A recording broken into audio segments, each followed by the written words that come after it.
और सत्य को धारण करेंगे ऐसा संकल्प करके सभी लोग बैठें, क्योंकि सत्संग का मतलब ही ये होता है कि हम सत्य को स्वीकारें और असत्य को नकारें।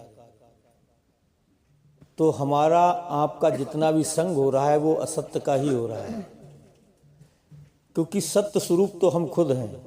तो अपनी बात जहाँ होती हो उसको सत्संग कहते हैं।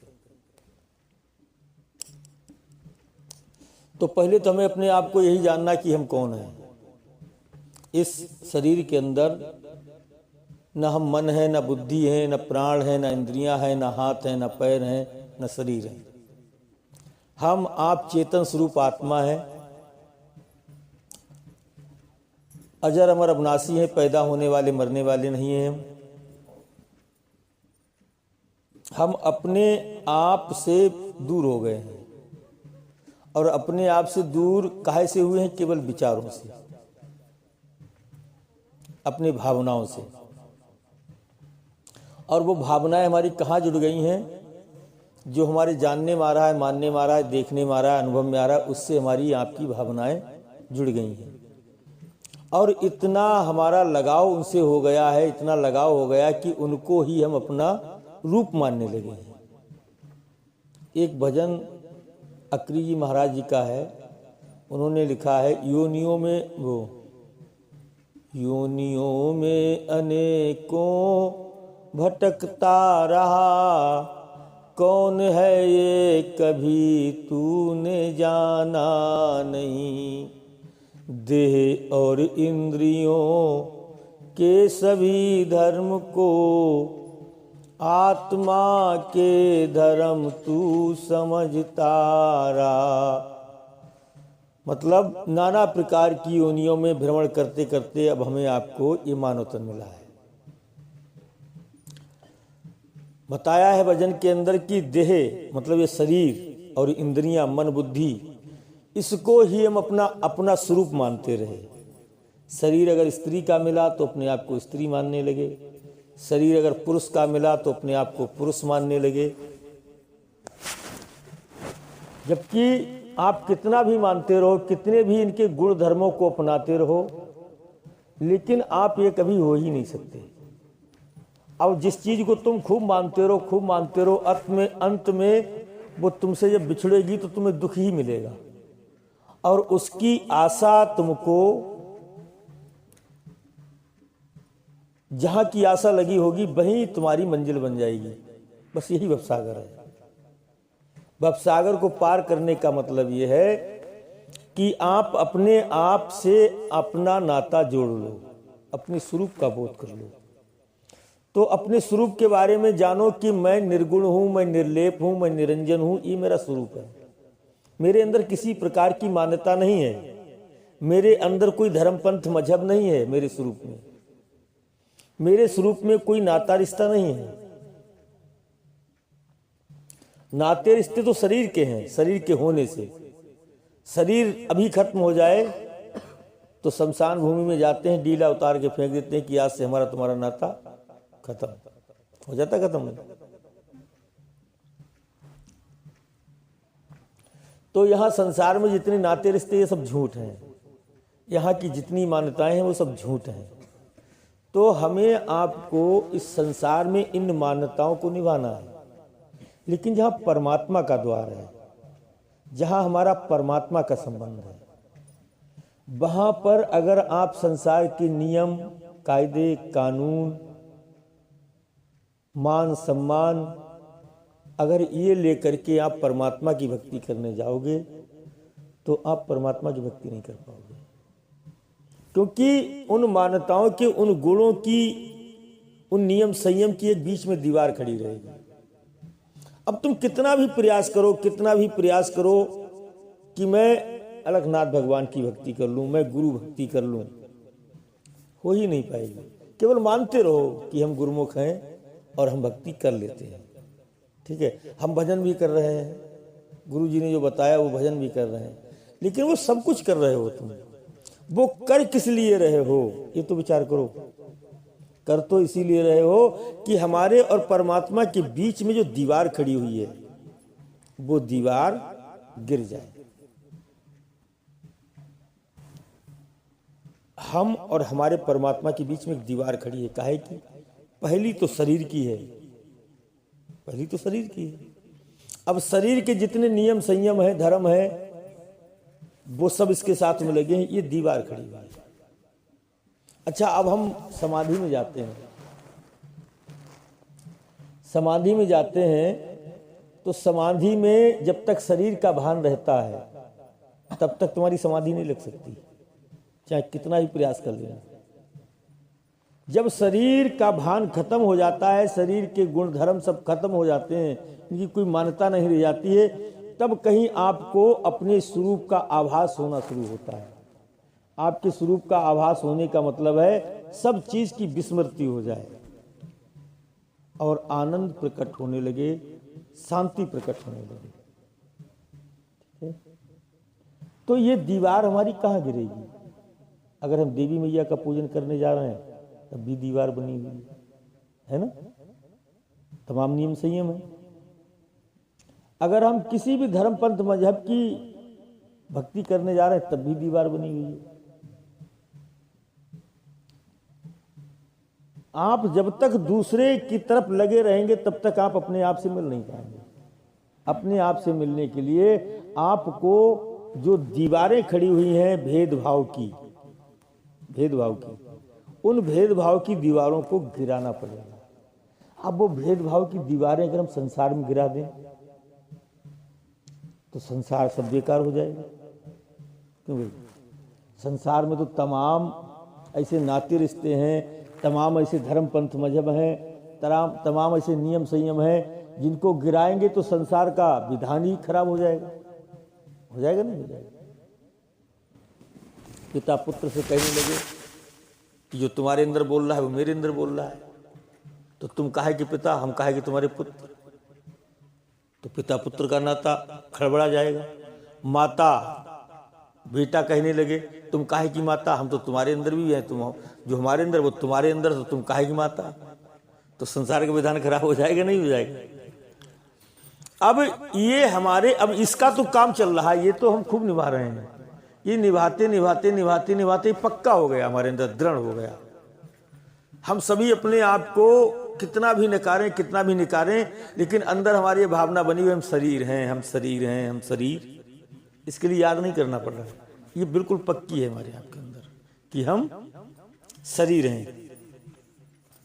अच्छा, शरीर जवान हुआ तो तुम अपने आप को मानते मैं जवान हो गया।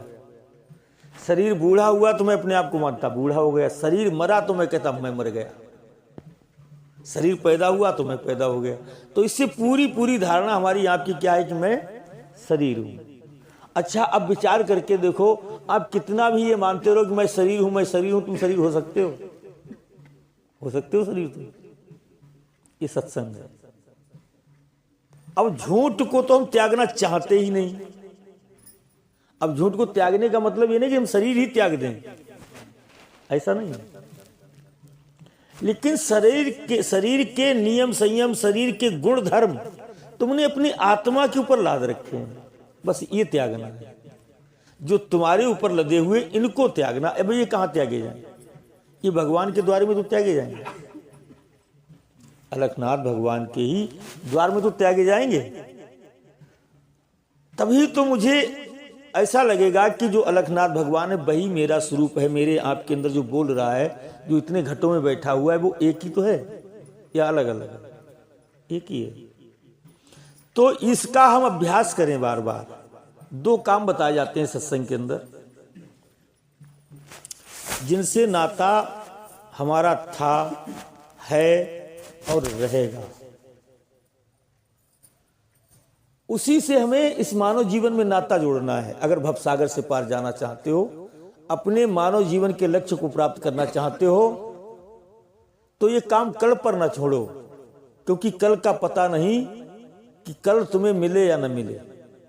वर्तमान में जो समय मिला है, इस वर्तमान में अपने अंदर पक्का करना है। बिगाड़ना कुछ नहीं है, जैसा का तैसा ही रहेगा सब। तुम किसी के पति हो, पति ही रहोगे।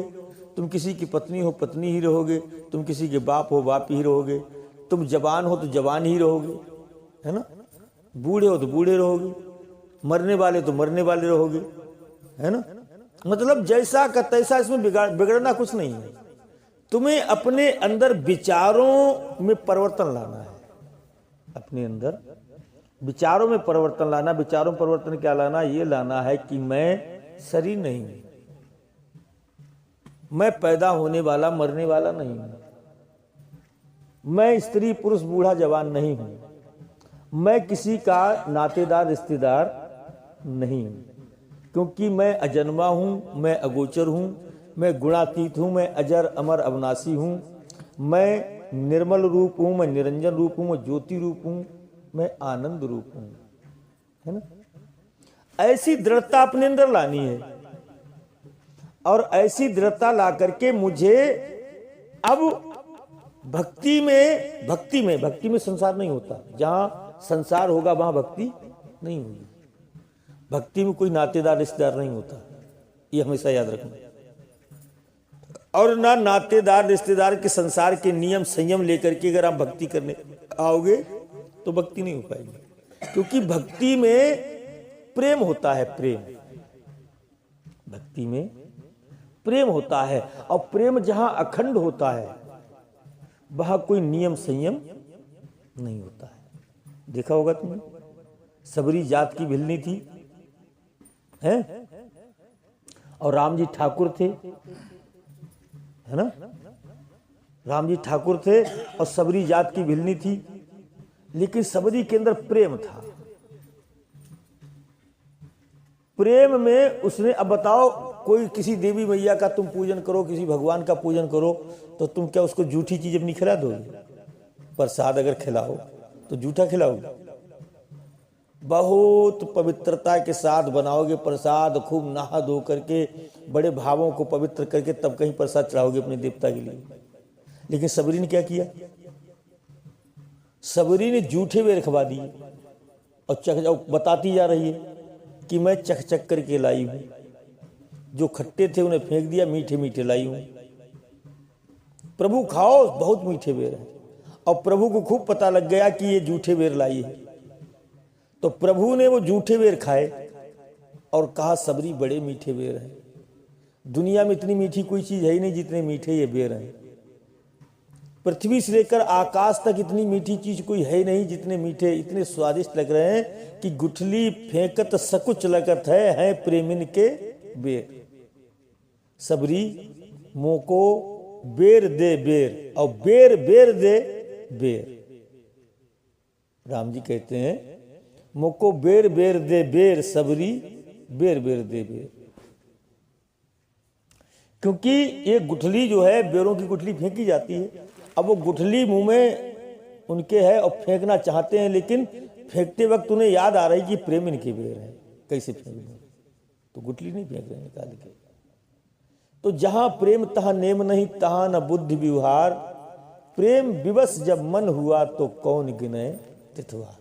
देखो, भक्ति मार्ग ही प्रेम का मार्ग है, ठीक है। जब तक इस प्रेम में आप लबालब डूब नहीं जाओगे तब तक आप अपने अंदर परमात्मा प्रकट नहीं कर पाओगे, ये पक्की बात है। तुम्हारे अंदर अगर नियम संयम, भेदभाव और धर्म पंथ मजहब तमाम गुणों की अगर दीवार बीच में खड़ी हुई है तो आपके अंदर प्रेम की अविरल धारा उत्पन्न हो ही नहीं पाएगी, और प्रेम की धारा अविरल उत्पन्न नहीं होगी तो तुम परमात्मा का दीदार, यानी परमात्मा से मिलाप तुम्हारा हो ही नहीं पाएगा। आप जितना अपने अंदर प्रेम में लबालब, हृदय में प्रेम की धारा बहने लगे। विदुरानी ने को इतना प्रेम था कि उन्होंने केला की गिरी को नीचे फेंक दिया, बक्कल खिला रही थी। तो जहां प्रेम होता है वहां सारे नियम संयम भंग हो जाते हैं, है ना। प्रेम वो चीज है, क्योंकि प्रेम में ना कोई जाति है, ना कोई पाति है, ना कोई धर्म है, ना कोई पंथ है, ना कोई मजहब है। पर जहां शुद्ध प्रेम होता है वहां पर कोई नियम संयम, और जहां नियम संयम याद होते हो, जहां नियम संयम याद होते हो कि अरे हम कैसे करके हाथ जोड़ के मत्था टेकें, हम कैसे करके हाथ जोड़े मत्था टेकें, क्योंकि हम तो भाई बाबूजी आदमी हैं। या हम बताओ ऐसी पली आप कैसे बैठ जाए, हम तो हमेशा कुर्सी बैठने वाले। तो वहां प्रेम कहाँ है? जहां प्रेम होगा वहां ये बातें याद नहीं आएंगी, है ना। एक बात हमेशा याद रख लेना, अहंकार समर्पण चाहता है और प्रेम समर्पण देता है। ये हमेशा याद रखना। अहंकार दूसरे का समर्पण चाहता है और प्रेम समर्पण देता है। अगर सच्चा प्रेम है तो सच्चे प्रेम में समर्पण होगा, ये पक्की बात है। और जहां समर्पण नहीं होगा वहां सच्चा प्रेम हो ही नहीं सकता, वहां कोई ना कोई विकार होगा, कोई ना कोई नियम संयम बंधा हुआ होगा, वहां सच्चा प्रेम नहीं हो सकता, ये पक्की बात है। तो अगर हमें अपने आप से मिलना है, अपने अंदर जो भगवान है अगर उससे मिलना है, तो आप ये दुनिया के नियम संयम, दुनिया के प्रेम उठा करके एक गठरी बांध के अलग धर दो उतनी देर के लिए, है ना। उतनी देर के लिए इन सारे नियम संयम की गठरी बांध के एक तरफ धर दो और ये बोझा संग लेकर के मत जाओ परमात्मा की भक्ति करने के लिए। आप जाओ, आप केवल, आप कौन है? चेतन स्वरूप, आत्म स्वरूप। आप परमात्मा की भक्ति करने जाओ। अभी आप ध्यान करके और ऐसा विचार बना करके आप अंदर जाओ, सरल बन करके। ना लोक लाज हो तुम्हारे अंदर, ना मान सम्मान की चाह हो, ना कोई धर्म पंथ मजहब का नियम संयम हो, और ना कोई तुम्हारे अंदर पद प्रतिष्ठा हो, ना आपके अंदर कोई पद प्रतिष्ठा हो, ना आपको अपने धन का अहंकार हो, ना आपको अपनी विद्या का अहंकार हो, ना तुम्हें अपने तन का अहंकार हो। बस ये सारी चीजें गठरिया बांध के एक तरफ रख दो और आप अभी भजन करने, अपने परमात्मा से मिलने के लिए अभी जाओ। अभी वो तुमको अंदर मिलेगा, क्योंकि वो गया हुआ तो नहीं ना कहीं, वो तो तुम्हारे पास ही है। पास होते हुए भी तुमको किस लिए नहीं मिल पा रहा है? इसलिए नहीं मिल पा रहा है कि तुम्हारे और परमात्मा के बीच में इन चीजों की दीवार खड़ी हुई है।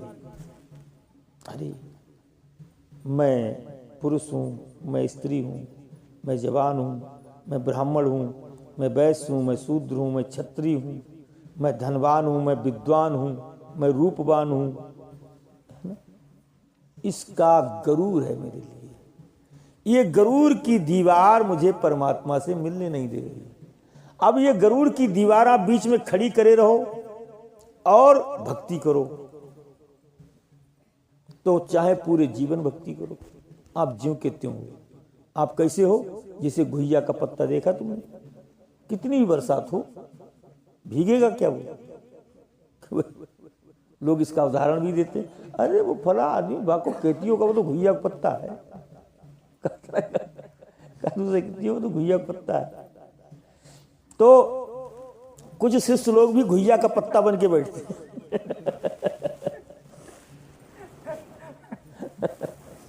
उन्हें चाहे केतियों का, उन्हें कितना भी सत्संग सुनाओ, क्योंकि उनके मन में घुइया का पत्ता बन के बैठे हुए, तो क्या दिक्कत है?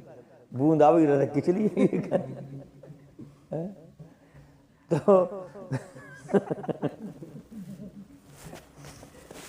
घुइया का पत्ता मत बनो भाई, ऐसो पत्ता बनो जो भीग जाए। मतलब परमात्मा के सत्संग में, परमात्मा की भक्ति के, परमात्मा की मस्ती में भीग जाओ। और परमात्मा की मस्ती में जो जो भीगे तो दीवाने हो गए, मस्ताने हो गए, और उनका आज इतिहास बना हुआ है ना। तो इसके लिए हमें रोज बताया जाता है कि ये संसार रूपी भवसागर हम मरने के बाद पार करेंगे क्या? क्यों भाई? ऐसी आशा लोगों को बनी रहती है कि संसार रूपी भवसागर है, हमें भवसागर से पार जाना है, तो मरने के बाद जाना है। मरने के बाद नहीं जा पाओ। आप अभी जीते जी पार जाओ। तो जीते जी पार हम कैसे जाएं? भवसागर दिखाई दे तभी पार जाएं। तो संत महापुरुष बतलाते, हम तुमको दिखाते हैं भवसागर क्या है। यही है भवसागर जो भी मैंने सुनाया तुम्हारे लिए। नियम संयम, मान सम्मान, पद प्रतिष्ठा, 4 प्रकार का अहंकार है। पद का, धन का, विद्या का और तन का, ये 4 प्रकार का अहंकार है। ये 4 प्रकार का अहंकार भवसागर बना हुआ है पूरा संसार, है ना। अब इसके नियम संयम, इसके गुण धर्म, इसके तमाम देवी देवता, इसके तमाम नातेदार रिश्तेदार, उनकी सारी मोह ममता, बच्चों का प्यार, परिवार का प्यार, देवी देवताओं के नियम संयम, मान सम्मान, यही तो भवसागर है जो तुम लादे लादे घूम रहे हो। यही तो भवसागर है। इसको अच्छा एक बात बताओ, अगर ये है तो ये नींद में रहता है। जो चीज असली होगी तो नींद में भी रहेगी, है। तो नींद में क्या रहता है? नींद में आप ही रहे तो कुछ रहता ही नहीं। अरे नींद छोड़ो, सपने की दुनिया में देखो जा करके। सपने की दुनिया में जाओ तो यहाँ का जितना है वो सपने में नहीं है, और सपने की जो है वो यहाँ नहीं है। तो ये दोनों झूठ है नहीं है। तो सच्चे तो तुम हो जो सबको जानने वाले हो। तो जो जानने वाला है उसका बताओ धर्म क्या है। जो जानने वाला है उसका धर्म क्या है। अब जितने देवी देवताओं को, तो जितने देवी देवता हैं इनको जानने वाला कौन है? आप सबके अंदर है जानने वाला। पूछा जाए ये कौन सी देवी, तो बता दोगे ये फला देवी है। ये कौन सी देवता है? फला देवता है। अच्छा, जितने नाते रिश्ते, उन नाते रिश्तों को जानने वाला कौन है? जानने वाले तो आप ही हो, और आप ही, और जो जानने में आ रहा है उनका वजूद कुछ है ही नहीं, उनका कोई प्रमाण ही नहीं। प्रमाण तो आपका है। अब जो इसका प्रमाण है, जो स्वयं प्रमाण है, वो गुलाम बना बना घूम रहा है। और जो है ही नहीं, जिनका कोई प्रमाण, जिनका वजूद ही नहीं, वो भगवान और वो सब कुछ बने घूम रहे। ये भवसागर है। तो काहे का भवसागर है? भ्रम का ही तो है। उस भ्रम के भवसागर को लाद करके हम मानव जीवन को व्यर्थ गंवाए पड़े हैं, व्यर्थ गंवाए पड़े हैं।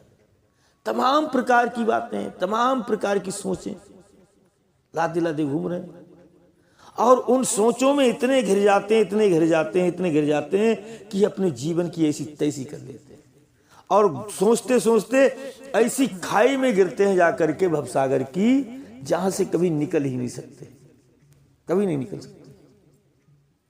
विचार करके तो क्या फायदा है इन चीजों को लादने से? अरे संसार में ला दो, लेकिन जरूरी है भगवान की भक्ति में ला दो। एक ही तो द्वारा है ऐसा जहां हमें समर्पण करना है अपना।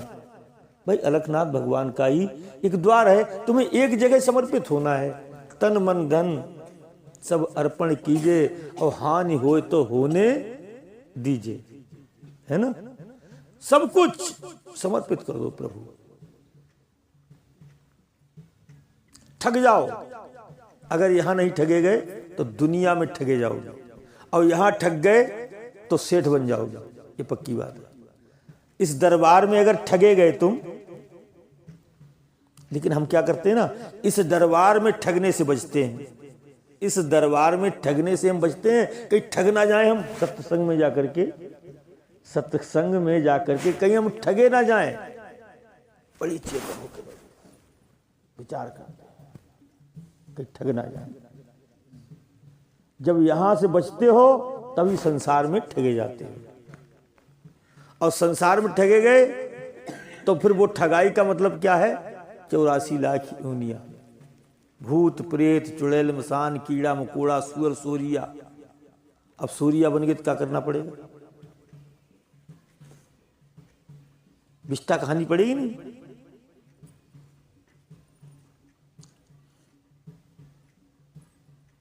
तो इसलिए सत्संग बहुत कड़ुआ है। सत्य जो होता है ना, सबसे बर्दाश्त नहीं होता है, लेकिन जिसने पान कर लिया सत्य को, तो समझो उसने अमृत पी लिया।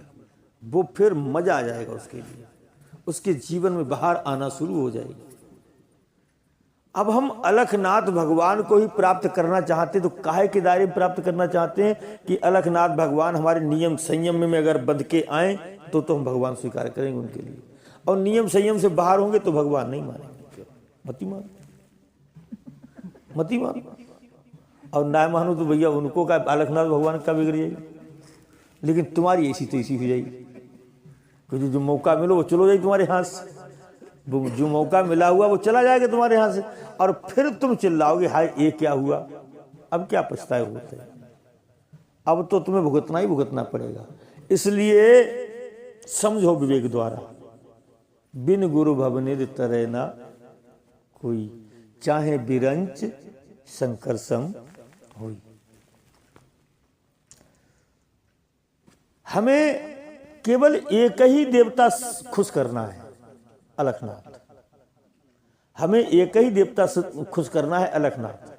और चाहे जग रूठ जाए, और जग रूठ ही नहीं सकता अलखनाथ भगवान को खुश करने से। जग और तुम्हारा मित्र बन जाएगा, ये पक्की बात है।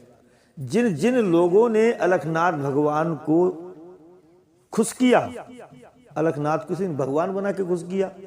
कभी साहब ने उसको साहब कहा, किसी ने कुछ कहा, किसी ने कुछ कहा, लेकिन कुल मिलाकर के कहने का मतलब यह है जो हमारे आपके अंदर बोलने वाला है ना, इस बोलने वाले देवता को खुश करना है, इसे सिद्ध करना है। अब सिद्ध तो वो जब ही होगा, भाई हमें तुम्हें खुश करना है, और तुम्हें खुश करना है तो हम अपने विचारों से तुम्हें खुश करेंगे। तुम्हारे विचार माने तो खुश हो तुम, विचार करके देखो। हमें हमें हमें भक्ति करनी, राम कृपाल को खुश करना है। तो राम कृपाल को अगर खुश करना है तो राम कृपाल हमारे विचारों द्वारा हम जैसे विचार बताएं उन विचारों की गुलामी करो राम कृपाल, तो राम कृपाल खुश हो जाएंगे। राम कृपाल को अगर खुश करना तो राम कृपाल ये कहें कि हमारे विचार मानो। तो अगर राम कृपाल को खुश करना है तो राम कृपाल जैसे भी विचार हों, उल्टे सीधे टेढ़े मेढ़े कैसे भी हो, हमें उनके विचारों को फॉलो करना है। देखो राम कृपाल खुद हो जाएंगे, गदगद हो जाएंगे।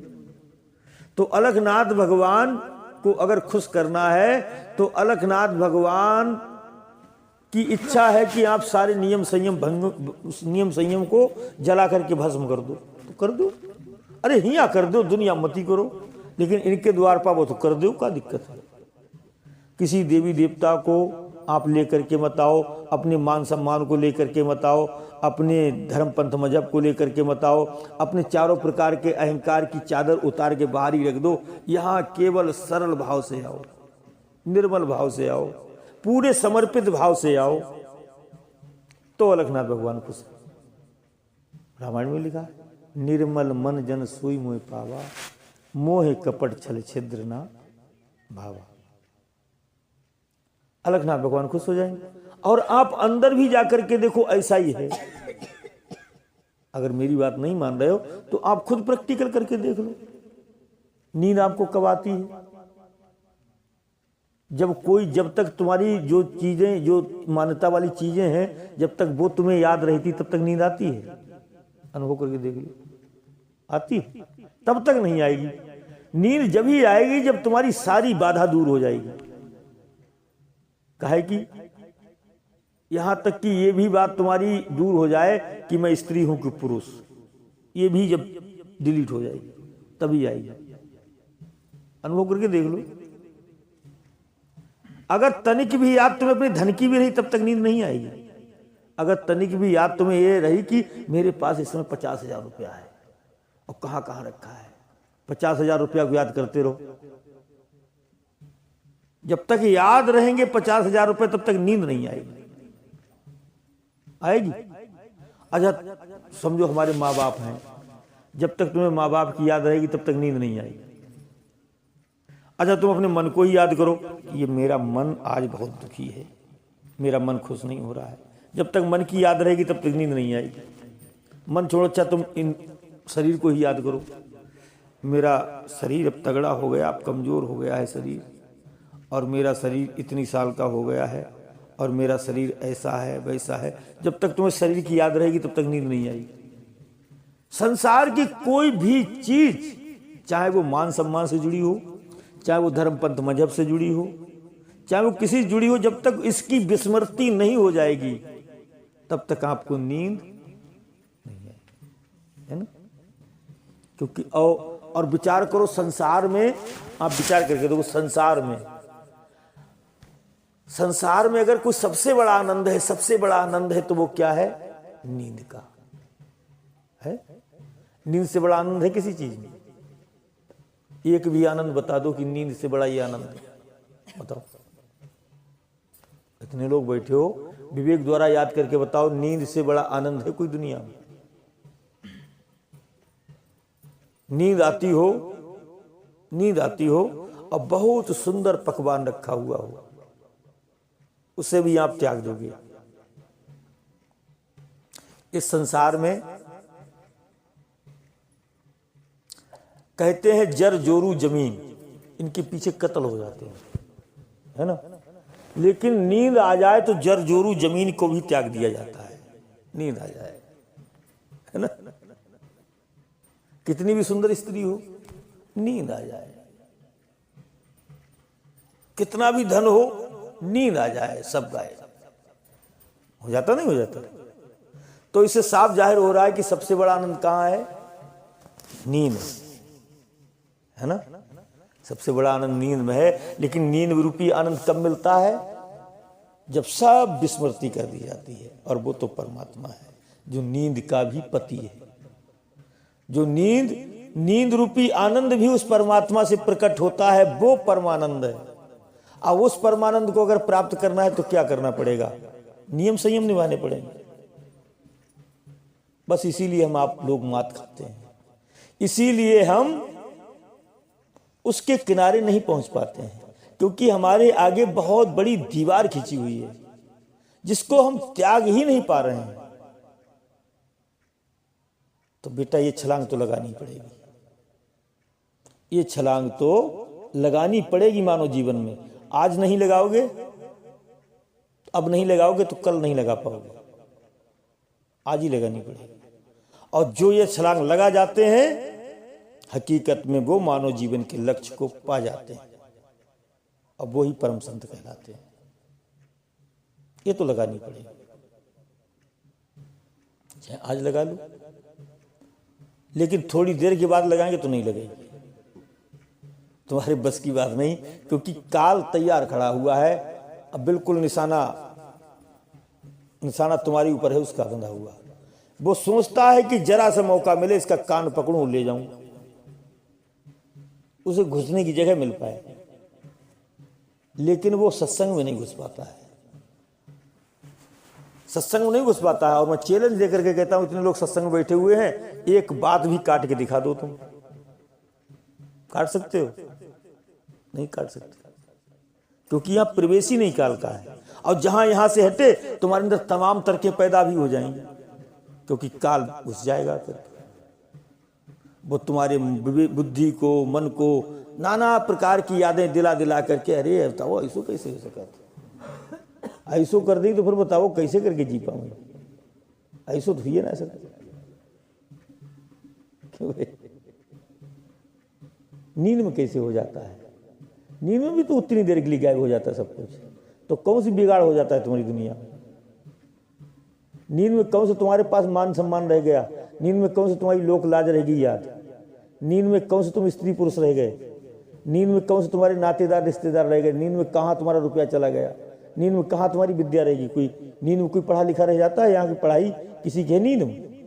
बताओ। तुम BSc MA करे हुए हो, गहरी नींद में है BSc में डिग्री।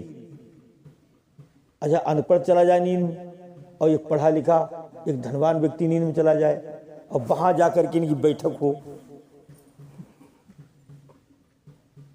एक कमजोर व्यक्ति चला जाए नींद, एक ताकतवर चला जाए, एक कुरूप चला जाए, एक रूपवान चला जाए, है ना, और एक धनवान चला जाए, एक डिग्री होल्डर वाला चला जाए, और एक वैसा चला जाएगा नींद, और इनकी हो बैठक।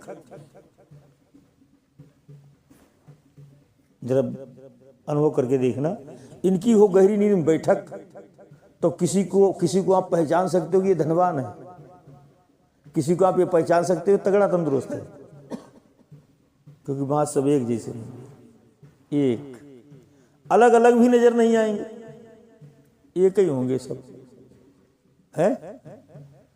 तो अब विचार करके देखो, वहां तक तो इन चीजों का प्रवेश नहीं है, नींद तक। और जो नींद का भी मालिक है, जो नींद भी जिसकी गोद में आती है बिलखाए, वो ही सच्चा ब्रह्म है, मत कहीं धोखा खाए। इतनी सच्ची विद्या है, इतना सच्चा ज्ञान है, इतना स्पष्ट रूप से प्रकट होकर के परमात्मा हमको दिख रहा है, और फिर भी हम मानने को तैयार नहीं। फिर भी हम अपनी गंदगी इकट्ठी करी और बांधी गठरिया सर पर लेके जा रहे भक्ति करमता। हो जाएगी भक्ति, मिल जाएंगे भगवान। ऐ ठेठे घूमत रहो तुम। अंत में क्या होगा? श्वास का तार टूट जाएगा और बस राम नाम सब। अब क्या ले गए तुम? अब क्या ले जा रहे हो? नातेदार रिश्तेदार जा रहे तुम्हारे संग, धन दौलत जा रही तुम्हारे संग, ये शरीर जा रहा तुम्हारे संग, गुण धर्म जा रहे हैं तुम्हारे संग, मान सम्मान जा रहा है तुम्हारे, क्या जा रहा है तुम्हारे संग बताओ? वो तो सब छूट गया। और तुमने खाम खामे इस दौलत के पीछे पूरा जीवन बर्बाद कर दिया। अनमोल अवसर मिला था प्रभु की भक्ति करने के लिए, और वो तुमने कहाँ गंवा दिया? इसलिए जागो। बस इतना ही करना है कि इस दरबार में जब आओ तो ये सारी बाधा को उतार के अलग धरे।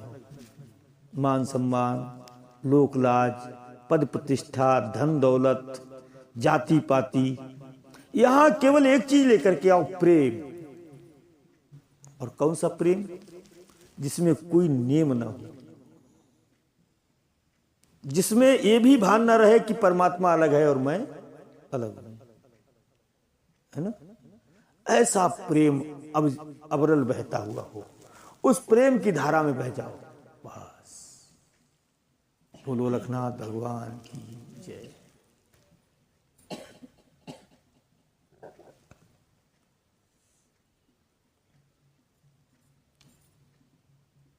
तो आइए चलते हैं लखनाथ भगवान की जरा मिलने के लिए। सभी लोग तैयार हो? टकटकी बांध के देखो जरा थोड़ी देर, चाहे इन आंखों में देखो चाहे यहां देखो, दिक्कत नहीं। टकटकी बांध के पलक न झपके, पलक न झपके। आइए चलते हैं लखनाथ भगवान से मिलने के लिए। पलक न झपके और आंखों में देखो, इस आंख में देखो चाहे यहां पे देखो, पलक न झपके थोड़ी देर और रोके रहो बिल्कुल। पलक झपका तो मामला सब गड़बड़, तुम शुरू से हो गए, फिर शुरू से। अगर पलक झपक गया तो समझो फिर शुरू से हो गए, और बीच में फिर पलक झपक गया फिर तुम शुरू से हो गए। तो पलक न झपक गए, चाहे आंखों से आंसू क्यों ना आने लगे, चलने दो, टकटकी बंधी रहने दो, देखते रहो देखते रहो। चल रहे समाधि में मरने के लिए, हो तैयार मरने के लिए? कौन से मरने के लिए? नींद वाला। जैसे नींद में जाते हैं तो नींद में जाने के लिए कोई डर है? तो ये नींद ही है समाधि, वो नींद है, ये समाधि है। उसमें कुछ याद नहीं रहेगा, इसमें सब कुछ याद रहेगा। बिल्कुल नींद जैसी गति बनानी है। अब पलकें भारी हो रही हैं, आंखें खुली रखो। आंखें थक जाएंगी तो पलकें भारी होने लगेंगी। अब पलकें भारी हो रही हैं, ऐसा लग रहा है पलक के ऊपर बहुत बोझ लदा हुआ, बंद होने को है लेकिन तुम खोले पड़े हो, और पलक बंद होने को हो रही है। 5 4 और भारी हो रही है, 3 और भारी हो रही है, 2 भारी हो रही, बिल्कुल बंद होने वाली है, 1। और जैसे मैं 0 बोलूं तो सबकी पलकें बंद हो जाएंगी, आंख बंद हो जाएगी और आप सोने लगोगे। और ये 0, बोलो लखनाथ भगवान की जय। बंद कर लो, सो जाओ।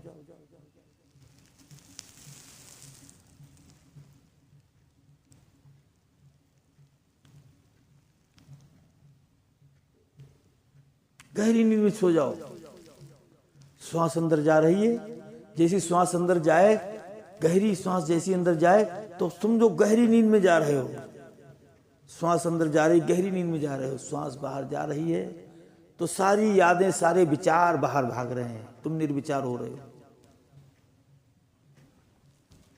जगह थोड़ी कम पड़ जाती है भाई। देखो ये बड़ी अलौकिक कथा है। ओम हरि ओम।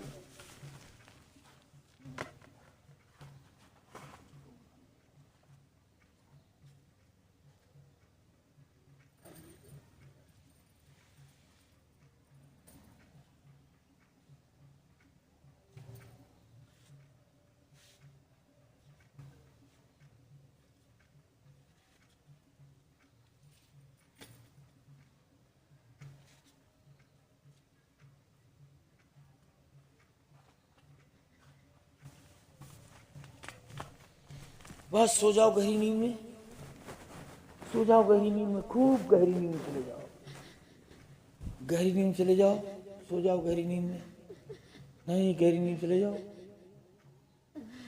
रोना नहीं, आनंदित हो, आनंदित आनंदित। देखो अलखनाथ भगवान अंदर मिल रहे हैं। अब प्रकाश एक फैलने वाला है, प्रकाश जब अलखनाथ भगवान आएंगे तो प्रकाश फैल जाएगा। और आ रहे हैं, देखो दूर से आ रहे हैं, दूर से अलखनाथ भगवान आ रहे हैं।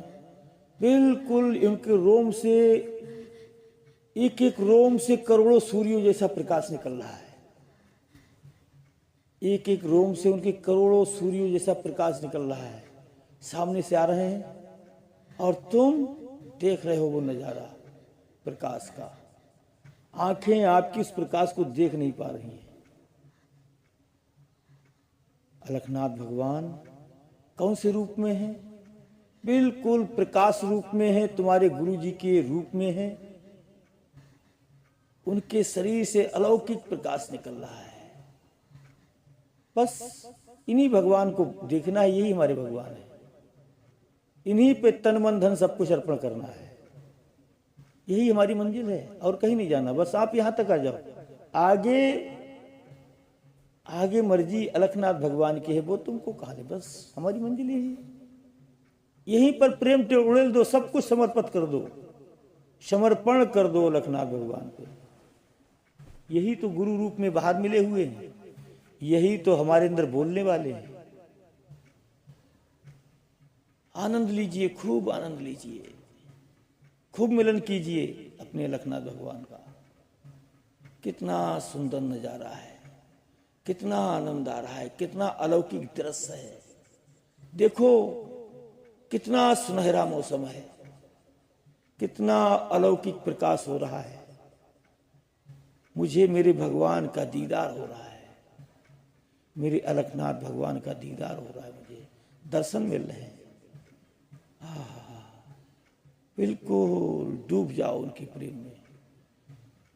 कैसी ठंडी ठंडी लहर आ रही है, शरीर हमारा झंझना जा रहा है, एक लहर सी हमारे शरीर में दौड़ रही है। गहरी सांस लो और देखो परमात्मा की तरफ, अलखनाथ भगवान की तरफ। पूरे शरीर में एक लहर दौड़ रही है, ठंडी ठंडी, पूरा शरीर के रोम रोम खड़े हो गए हैं। अलौकिक नजारा, दूसरी दुनिया चमक गई। परमात्मा की जो दुनिया है, गुप्त दुनिया में पहुंच गए हम आप, जहां अलखनाथ भगवान हमको दर्शन दे रहे हैं। उनके शरीर से प्रकाश ही प्रकाश निकल रहा है, अलौकिक प्रकाश। इसी प्रकाश में डूब जाओ, इसी प्रकाश में सभी लोग डूब जाओ, डूब जाओ प्रकाश में, डूब जाओ प्रकाश में। क्या बात है, वाह अलौकिक नजारा। डूब जाओ, डूब जाओ, परमात्मा रूपी प्रकाश में जज्ब हो जाओ, उसमें गुम हो जाओ। अब वहां पर संकल्प करो, हे प्रभु आप हमारे हो, मैं आपका हूं। हे प्रभु आप हमारे हो, मैं आपका हूं। हे प्रभु आप हमारे हो, मैं आपका हूं। हे प्रभु आप हमारे हो, मैं आपका हूं। इस दुनिया में कोई हमारा नहीं है, आप ही हमारे हो। मेरा सर्वस्व आप पर कुर्बान है भगवान, आप ही मुझे गुरु रूप में मिले हुए हो। मेरी मंजिल बस आप तक है, मेरा दुनिया में किसी से कोई नाता रिश्ता नहीं, मेरा तो बस आपसे नाता था, है और रहेगा। मेरा सर्वस्व न्यौछावर भगवान आपके पास है। अब मैं ये दर छोड़ करके कहीं नहीं जा सकता। खूब आनंद लीजिए परमात्मा के इस दर्शन का, खूब आनंद लीजिए परमात्मा के दर्शन का, खूब आनंद लीजिए। थोड़ी देर डूब जाओ सभी लोग।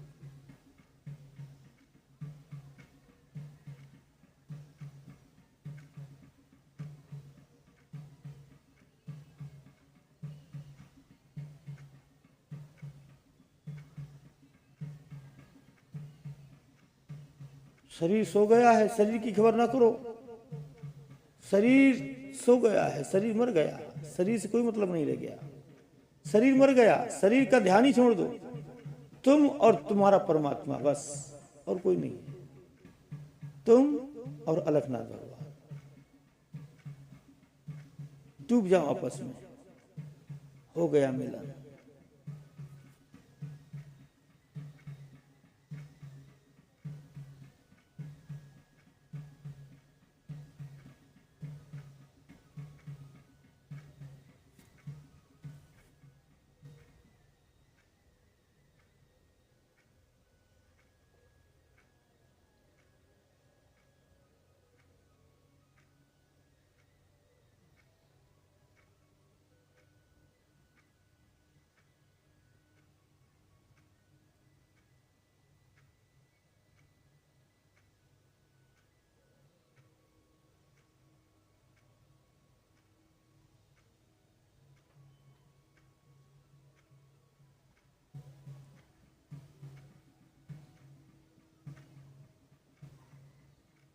अब धीरे धीरे जागो, बाहर आओ निकल के।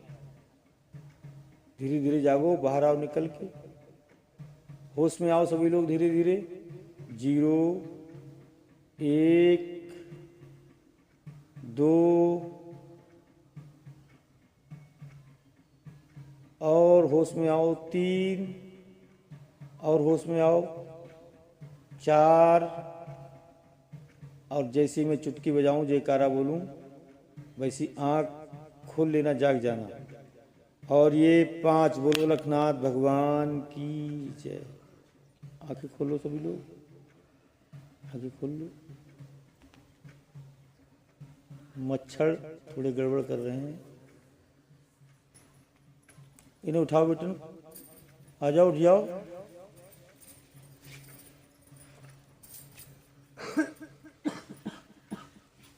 खोल लो। देखो ये नज़ारा है। अब ये हम गहरे अधिक क्यों नहीं उतर पा रहे हैं? कुछ लोग उतर रहे हैं गहरे, जैसा जैसा मैंने बताया ऐसा ऐसा फील हुआ होगा आप लोगों को। ज़्यादा नहीं तो कम हुआ होगा, है ना? ज़्यादा नहीं तो कम हुआ होगा। अब ये तुमको एक मार्ग पता लग गया है। इसी मार्ग को आप किसी तरीके से बना सकते हो, क्योंकि परमात्मा का श्रृंगार आप किसी तरीके से कर सकते हो। लेकिन ये जब ही होगा अंदर श्रृंगार, जब तुम बाहर लगन लगाओगे। जब बाहर आपकी गुरु भक्ति पूरी होगी, तब अंदर मिलन पूरा होगा। ठीक है? जो अंदर अलखनाथ भगवान है, वही हमारे लिए गुरु रूप में मिले हुए हैं। ठीक है? ऐसी भावना बनाओ। लेकिन हमारा लक्ष्य केवल एक ही है, अपनी मन बुद्धि, अपने अहंकार को किसी का गुलाम बनाओ या ना बनाओ, लेकिन अलखनाथ भगवान का गुलाम जरूर बना दो। यहां ठग जाओ, पूरे के पूरे ठग जाओ। जैसे दुनिया में हम कोई सामान खरीदते हैं तो ऐसा लगता है कहीं हम ठगे तो नहीं जा रहे हैं, लगता है, तो वैसा सोच समझ के चीज खरीदते हैं। लेकिन मैं तुम्हें एक बात चेतावनी दे रहा हूं कि आप इस भक्ति में जब तक ठगे नहीं जाएंगे, ठीक है, तब तक आप इस मंजिल को प्राप्ति नहीं कर पाएंगे। ठग जाओ। ठगने का मतलब क्या है? इतने ठग जाओ, इतने ठग जाओ कि ठगने के लिए कुछ बकाया बचे ही ना, सारे के सारे ठग जाओ।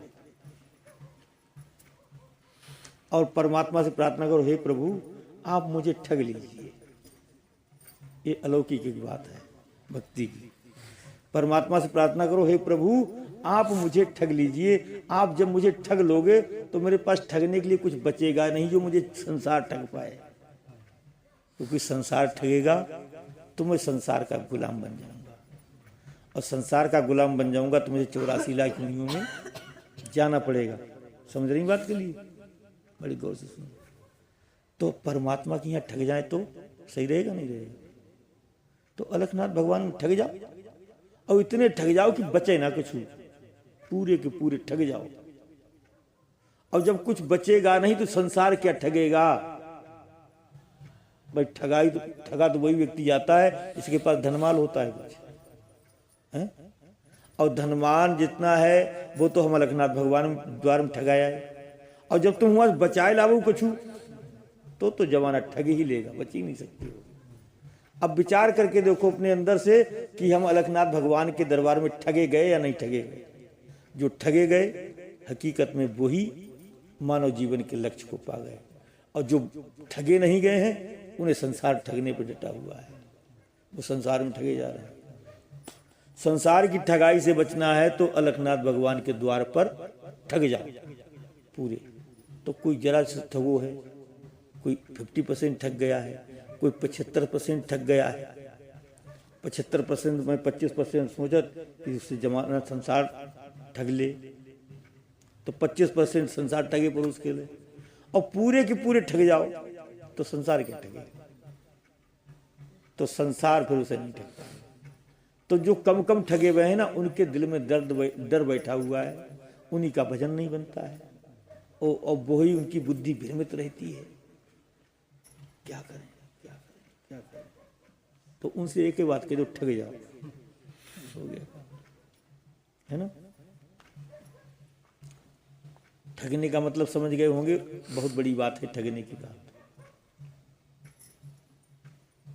मन से भी ठग जाओ, बुद्धि से भी ठग जाओ, अहंकार से भी ठग जाओ। और अहंकार भी तुम्हारा अगर डटा पड़ा तो तुम ठगे नहीं गए, तुम ठगने के चक्कर में, तुम अलखनाथ भगवान को ठगने के चक्कर में तो गड़बड़ हो जाएगा। और अलखनाथ भगवान को तुम ठग नहीं पाओगे। अलखनाथ भगवान को ठगने का एक ही उपाय है कि तुम ठग जाओ। तुम अगर ठग गए पूरे के पूरे, समझो अलखनाथ भगवान ठग गए।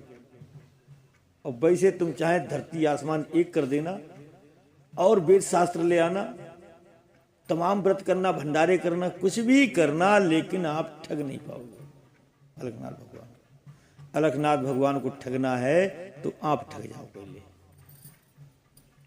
जमाने ने अगर ठग लिया तुम्हारे लिए तो जमाने को तुम ठग नहीं पाओगे, वो तुम्हीं को ठग लेगा। अलखनाथ भगवान को अगर अलखनाथ भगवान के द्वार में ठगे गए तो अलखनाथ भी भगवान भी ठग जाएंगे और जमाना भी ठग जाएगा। ये ऐसी कला है, समझ में आ रही बात। इसलिए होशियार ना बनो, होशियार जमाने में बनो, नातेदारी रिश्तेदारी बनो, देवी देवताओं की भक्ति में करो होशियारी, कोई दिक्कत नहीं। धर्म पंथ मजहब में होशियारी करो, जितनी पूजाएं पाठ हो रही दुनिया में उनमें सब में होशियारी कर लो, कोई दिक्कत नहीं। लेकिन यहां होशियारी ना करो, यहां ठग जाओ। मतलब भक्ति करने जब चलो तो अपने अंदर एक विश्वास लेकर के चलो, मैं ठगने जा रहा हूं, मतलब खुद को ठगाने जा रहा हूं, किसी को ठगने नहीं जा रहा हूं, मैं खुद ठगने जा रहा हूं जानबूझ करके। अच्छा, जानबूझ करके कोई ठगने जाएगा कहीं? इसीलिए लोग नहीं आते यहाँ, क्योंकि यहाँ पक्की ठगाई होती है, यहाँ पक्की ठगाई होती है। अब बताओ कौन आवे भाई यहाँ, और जिसे पता लग जाए हो है यार हम तो बस तो ठगने जा रहे, बस होई जो होई, हमारे तो पर हम तो होने हैं सब कछु होए, चाहो घर मड़ैया उजरे तो कछु है। और नरसिंह उजाड़ दिए नहीं, नरसिंह ठगी तो गए, और जब ठगे गए तो कोई हीरे मोती की बरसात करा पाए? जब भी ठगे गए तो उनने कराए भाई हीरा मोती की बरसात। पूरे सिरसागढ़ में मार कतई मोतियों की बरसात करा दी। कैसे कराए भाई उनने? जो पहले ठगे गए, और ठगे गए तो कहा रही उनकी तो कछू ना रही, वो कतई सबे ठग गए पूरे बेचारे, कोई कपड़ा लेता तक ना है वो उनके पास। जा समझो ये कोने दाना तक ना है, वो नाई आओ तो कोई बथुआ तोड़न गए अपने यहाँ, कोई बथुए लाओ, बथुए बना दी, बथुए रोटी बना दी है। और पता लोगो इतो तक ना रही वो तो भगवान ने आगे उनके लिए 56 प्रकार भोजन कराए थे। तो बात जब ही बनेगी कि यहाँ इस दरबार सत्संग के दरबार में लोग इसीलिए नहीं आते क्योंकि यहाँ ठगाई होती है प्योर। लोग का गुरु जी हमें दीक्षा देते हो, क्यों अब चक्कर में पड़े हो दीक्षा लेने? तुम्हें अगर प्योर बात बता दी तुम्हें भाट ठाड़े हो, तुम्हें अगर पूरी बात बता दी तुम दीक्षा ले बोलो। दीक्षा वो व्यक्ति ले जो सत्संग सुन ले पहले, तो वो पूरा पूरा ठगो जाएगी। तई लोग यहाँ आओ तो दीक्षा ले ले, सौ कुमारी जो वैसो हुई वैसो हुई वैसो हम ठगन जा रहे हैं। गुरु जी के लिए। लेकिन उन्हें जब पता है ना कि गुरु जी को जब ही ठग पाओ जब तुम ठगे जाओ पहले पूरे। गुरु जी को तो जब ही ठग पाओ जो पहले तुम तो ठगे जाओ, और तुम ठगत ना है तई गुरु जी मिलते, तई गुरु जी ना ठगे जाते। वो बच जाते 4 दिन ठहरत, महीना 2 महीना ठहरत, साल 2 साल, तो उनकी इबारत था, हमारी इजारत था।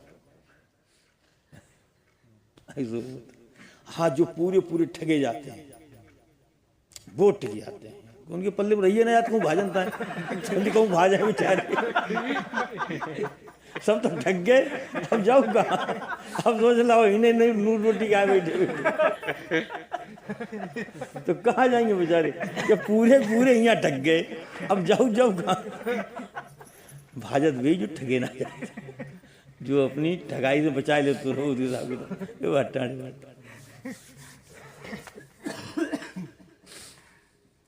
ऐसी बात।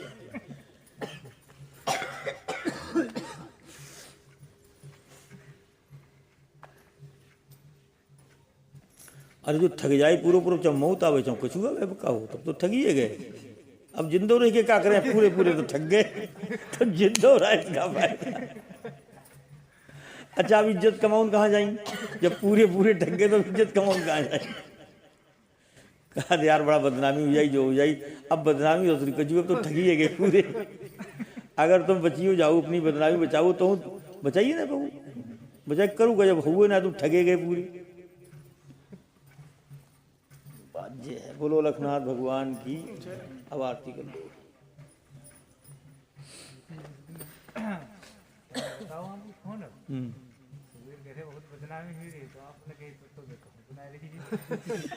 कौन बोले? हमारी बहुत बदनामी हुई, हमने आपके लिए सब बात बताई, तो कहीं आपने कि हमारे चित नहीं करो ना, हम कहते तो तुम कहूँ बुलाए। ये ऐसी बात ना, हकीकत बात है। भगवान की भक्ति अगर आप करने जा रहे हो तो पहले ये निश्चय कर लो कि हम ठगने जा रहे हैं। मतलब भगवान को ठगन तुम ना जा रहे, हम खुद ठगन जा रहे हैं, खुद को ठगाने जा रहे हैं। और जिसने जितो ज्यादा ठगा लो अपने आप वो उतो ही बड़ो भगत बनेगो, उतनी उसकी भक्ति सच्ची हो गई। और जिसने अपने आप को कम ठगाओ तो वो कम बड़ो भगत है। उतना ही भजन तुम्हारा बनता है, जितना तुम कम ठगे हुए तो कम भजन बनेगी, और ज्यादा ठग गए तो ज्यादा भजन बनेगी, ज्यादा तुम्हें अंदर आनंद आएगी। पूरे पूरे ठग जाओ, समझो पूरा भवसागर पार हो गए। क्योंकि जिस दौलत को तुमने इकट्ठा कर रखा है, जिस दौलत को अपने ठगाने से बचाए पड़े हो, वही भवसागर तो तुम्हें पार करना है, वही भवसागर है। सीधी सादी बात। बोलो लखनाथ भगवान की। गुरुवर कब से पुकारे, गुरु पुकार, आरती गावे संगत, आरती करो स्वीकार। मन का दीपक घी श्रद्धा का ज्ञान की ज्योति जगावे, करुणा शब्दों से सतगुरु की आरती भगता गावे। भव सागर से पार करो गुरु विनती बारंबार, आरती गावे संगत, आरती करो स्वीकार। गुरु ही ब्रह्मा गुरु ही विष्णु, गुरु जी परमेश्वर, बिन गुरु भव नित्य तरे न कोई, गुरु जी ही सर्वेश्वर। सबकी पार लगाते नैया, गुरु है सर्वाधार, आरती गावे संगत, आरती करो सच्चे मन से सतगुरु जी की आरत जो कोई गावे, जन्म मरण उसका छुट जावे, मोक्ष पदार्थ पावे। अपने भक्तों पर सतगुरु जी शीघ्र करो उपकार, आरती गावे संगत, आरती करो स्वीकार। प्रेम से बोलो लखनाथ भगवान की, बोलो सतगुरुदेव भगवान की।